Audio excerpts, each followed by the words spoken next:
1921 সালে Mount Everest অভিযানে ব্রিটিশরা তিব্বতের দিক থেকে ৭,০০০ মিটার বা ২২,৯৭০ ফুট উচ্চতা পর্যন্ত ওঠেন। এরপর ১৯২২ সালের অভিযানে এই পথে জর্জ ফিনোচ প্রথমবারের মতো অক্সিজেনের ব্যবহার করে পর্বত আরোহণ করেন।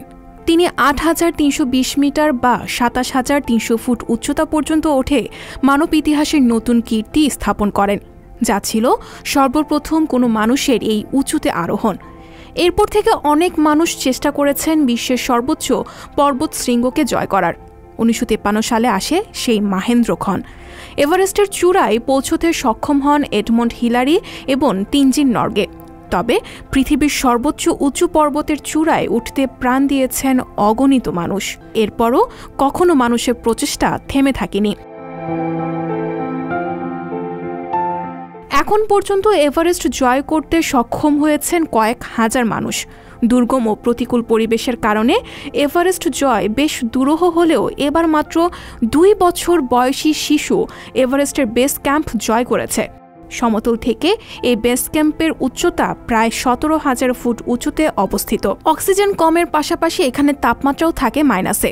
সেখানেই পা রেখে বিশ্বকে চমকে দিয়েছে ব্রিটেনের ২ বছর বয়সী এক শিশু।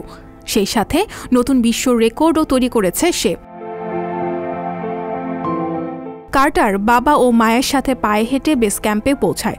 তার বাবা জানিয়েছেন কার্টার তার চেয়ে বেশি সুস্থ সবল ছিল। সমতল থেকে দীর্ঘ উচ্চতায় পৌঁছতে তাদের বেশ সমস্যার সম্মুখীন হতে হলেও কার্টার কোনো রকম সমস্যা ছাড়াই সেখানে পৌঁছাতে সক্ষম হয়। সুস্থভাবে বেস ক্যাম্পে পৌঁছানোর পর নতুন বিশ্ব রেকর্ডে নাম লেখাতে যাচ্ছে সে। সবচেয়ে কম বয়সে এভারেস্টের বেস ক্যাম্প জয়ের খ্যাতি যুক্ত হয়েছে তার নামের পাশে।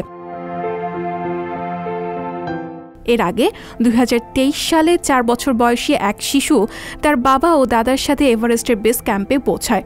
যারা নামের চেক প্রজাতন্ত্রের ওই শিশু কোনো রকম শারীরিক জটিলতা ছাড়াই বেস ক্যাম্পে পৌঁছতে সক্ষম হয়।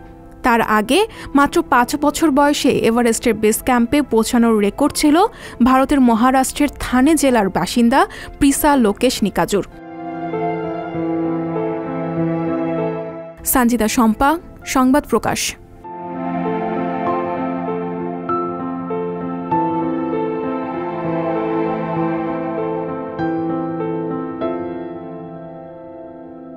সংবাদ, ফিচার ও অনুষ্ঠানের জন্য ভিজিট করুন সংবাদ প্রকাশের ওয়েবসাইট এবং যুক্ত থাকুন ফেসবুক পেজ ও ইউটিউব চ্যানেলের সঙ্গে।